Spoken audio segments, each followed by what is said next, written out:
नमस्कार दोस्तों, तिवारी क्लासेस में आपका स्वागत है। आज के इस वीडियो में भारतेंदु हरिश्चंद्र की नाट्य दृष्टि और अंधेर नगरी इस विषय पर बात करेंगे।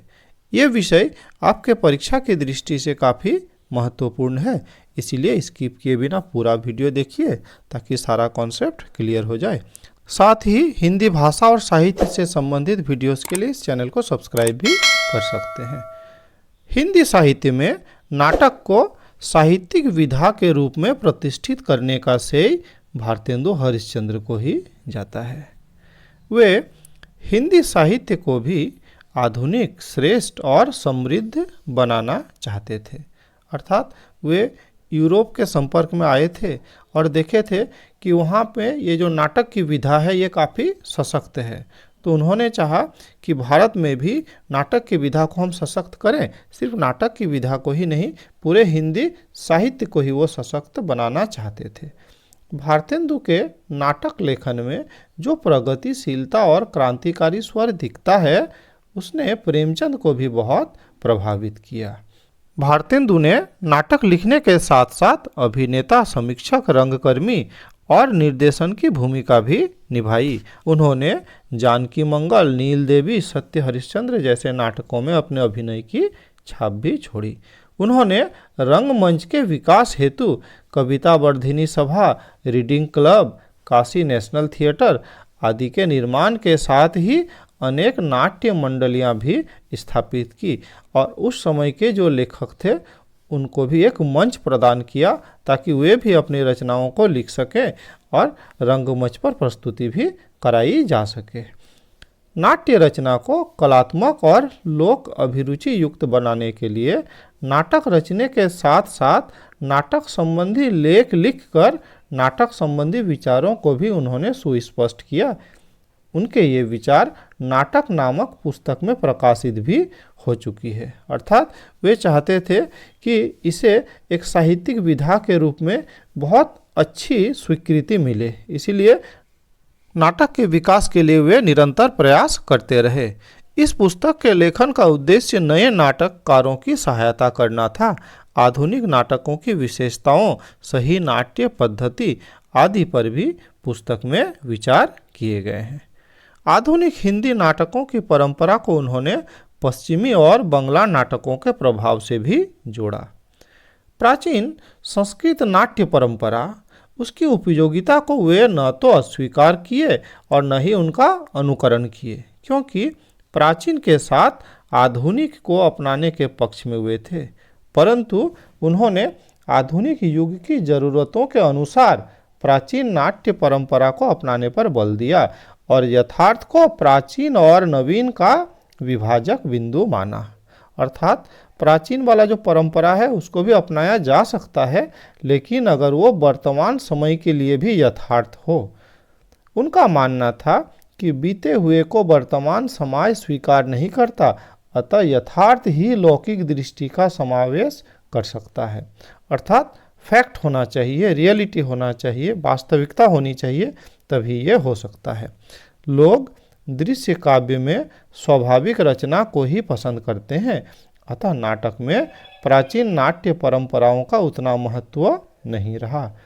भारतेंदु ने हिंदी नाट्य लेखन के लिए संस्कृत नाटक की लीक पर चलने के बजाय नवीन दृष्टिकोण को अपनाया। वे प्राचीन को नवीन के आधार के रूप में देखते थे।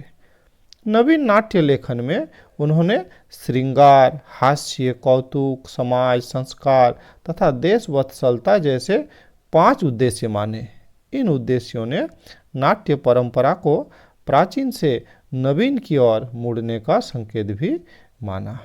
समाज संस्कार और देशवत्सलता के उद्देश्यों को सामाजिक सरोकारों और राष्ट्रीय चेतना के प्रसार के लिए नाट्य लेखन में शामिल किया, जिससे सामाजिक कुरीतियों को दूर किया जा सके और देश को अंग्रेजी शासन से मुक्ति दिलाई जा सके। और ये कार्य लोगों में जागृति पैदा करके ही किया जा सकता है। उन्होंने अपने नाटकों भारत जननी, नील देवी तथा भारत दुर्दशा की रचना देशवत्सलता के उद्देश्य से ही की। ये नाटक बताते हैं कि भारतेंदु ने देश के प्रति प्रेम का भाव अमूर्त रूप से ग्रहण नहीं किया। वे चाहते थे कि लोग तत्कालीन परिस्थितियों को जानें और अपने देश और समाज की स्वतंत्रता और उन्नति में सहयोग दे सके। भारतेंदु ने हास्य व्यंग और मनोरंजन युक्त नाटक को ही रचना के लिए उपयुक्त माना, क्योंकि हास्य व्यंग के साथ मनोरंजन के द्वारा ही लोग खेल खेल में अपनी समस्या को प्रस्तुत भी कर देते हैं और उसका प्रभाव भी छोड़ते हैं। अर्थात हास्य व्यंग और मनोरंजन युक्त होने से ही लोग इसमें रुचि लेंगे और तब लेखक का जो अपना उद्देश्य है वो भी सार्थक हो पाएगा। जनता से जुड़ने के लिए उन्होंने नाटकों में स्थानीय बोलियों के प्रयोग, मुहावरे, लयताल, लोक संस्कृति, आचार्य गीत आदि को भी शामिल किया। अर्थात वे चाहते थे कि जो नाटककार है सीधे सीधे लोगों से जुड़े रहे, इसीलिए लोगों को जिस बोली का प्रयोग अच्छा लगता है, जैसे मुहावरे, जो लोक संस्कृति उसमें प्रचलित है, इन सभी बातों को नाटक में शामिल किया। प्रेम जोगिनी अंधेर नगरी में इसे भली भांति देखा जा सकता है। भारतेंदु के नाटकों में उद्देश्य, आवश्यकता, शिल्प, रंगमंचीयता थोपे हुए न लगकर स्वाभाविकता से उसका अंग बन जाते हैं। अब अंधेर नगरी नामक जो नाटक है ये 6 दृश्यों वाला केवल 18-19 पृष्ठों का एक छोटा आकार का एक प्रहसन है। बाद में इसे नाटक की स्वीकृति भी मिली। इस छोटे आकार की रचना में समाज का समग्र चित्र पूरे ब्यौरे के साथ तो प्रस्तुत करने का अवकाश नहीं था, अर्थात शॉर्टकट में ही उन्हें बताना था।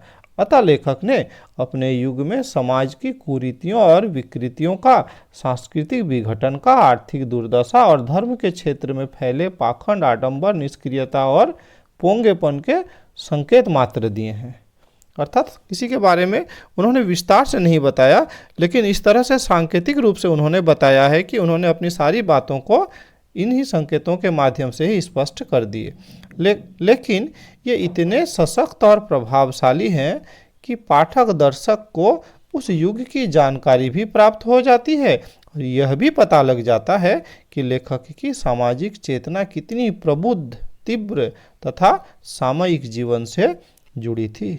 उस समय छुआछूत और जातिवाद हिंदू समाज में घून की तरह लगकर उसे खोखला कर रहा था।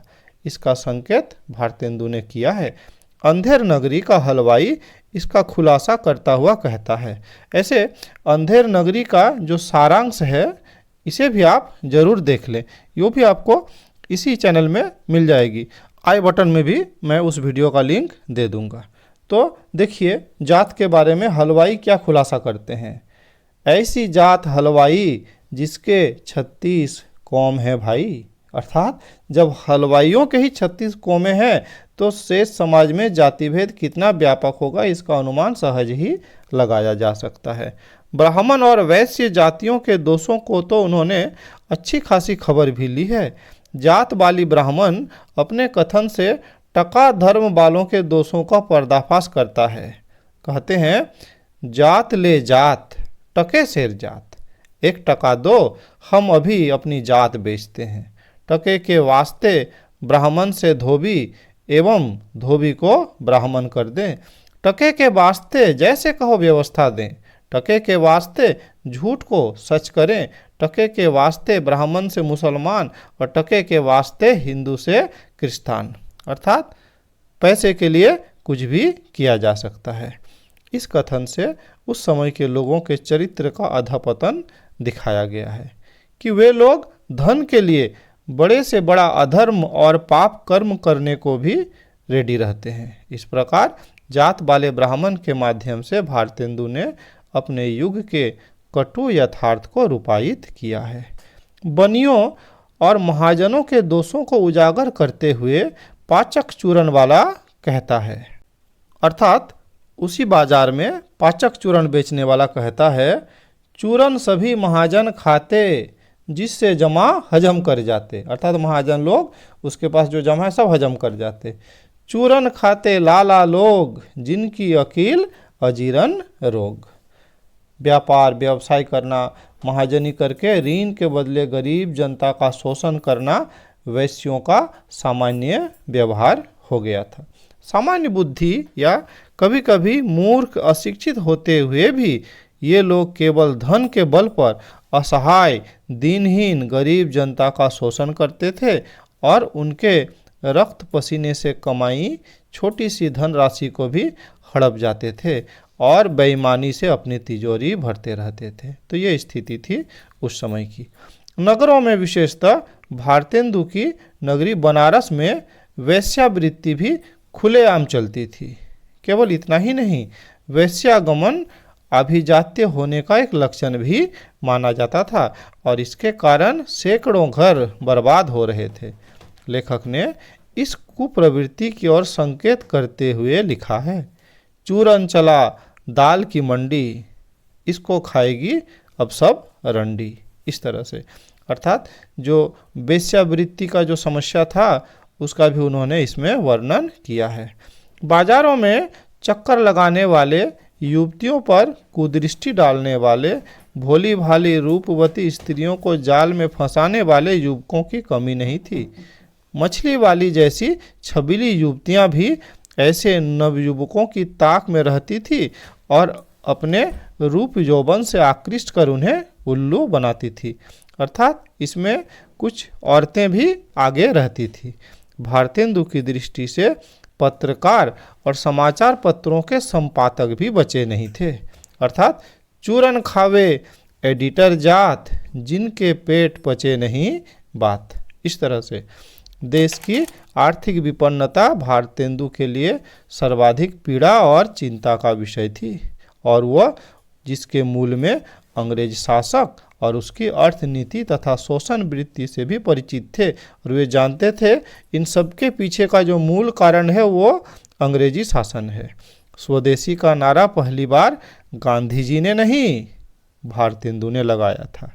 भारतीयों में विदेशी माल, विदेशों से बनी वस्तुओं के प्रति ललक बढ़ रही थी और उधर अंग्रेज टैक्स पर टैक्स लगाकर भारतीय जनता की आर्थिक शक्ति को, उनके उद्योग धंधों, कृषि सबको बर्बाद कर रहा था।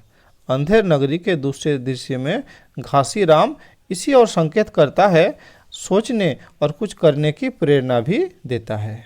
धार्मिक क्षेत्र की स्थिति भी कम शोचनीय नहीं थी। तथा कथित साधु संत वनों में तपस्या करने के बजाय कंधे पर झोली तथा हाथ में कमंडल लिए गली गली भिक्षा मांगते घूमते रहते थे।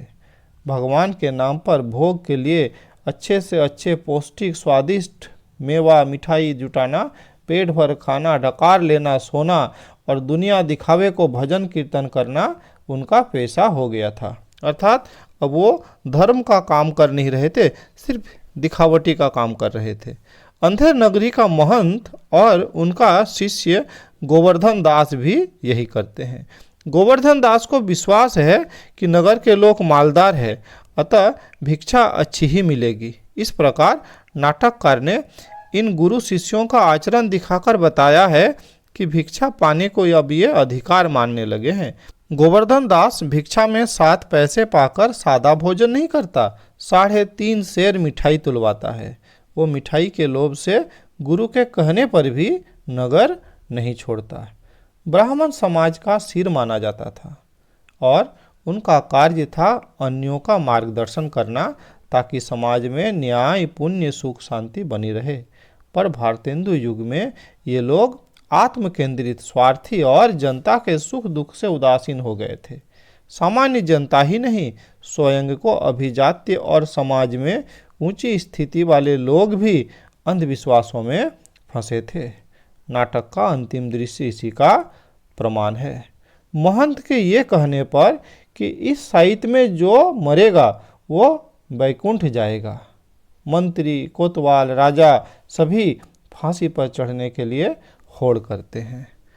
तो इस वीडियो को देखने से पहले जो इसका सारांश है अंधेर नगरी का, इसे भी जरूर देख लीजिएगा, तभी ये बहुत अच्छे से समझ में आएगा। अंधेर नगरी वस्तुतः प्रतीक है उस विवेक शून्य जनता का, शासन व्यवस्था और मूल्यहीनता का, जिसकी पंख में तत्कालीन भारत फंसा था, जहाँ पाप पुण्य, सद असद, सदाचार दुराचार, अपराधी निरपराधी में कोई भेद नहीं था। शासन की लाठी सबको हाँकती थी। अंधेर नगरी में राजनीतिक चेतना भी कम नहीं है, परंतु मुख्यतः यह सामाजिक चेतना का नाटक है और उसका उद्देश्य तत्कालीन कुरीतियों से मुक्त होने का उद्बोधन देना था। तो इस प्रकार ये था आज का वीडियो अच्छा लगा लाइक शेयर कर सकते हैं। चैनल में नए हैं चैनल को सब्सक्राइब कर सकते हैं। इस वीडियो में मेरे साथ बने रहने के लिए बहुत बहुत धन्यवाद।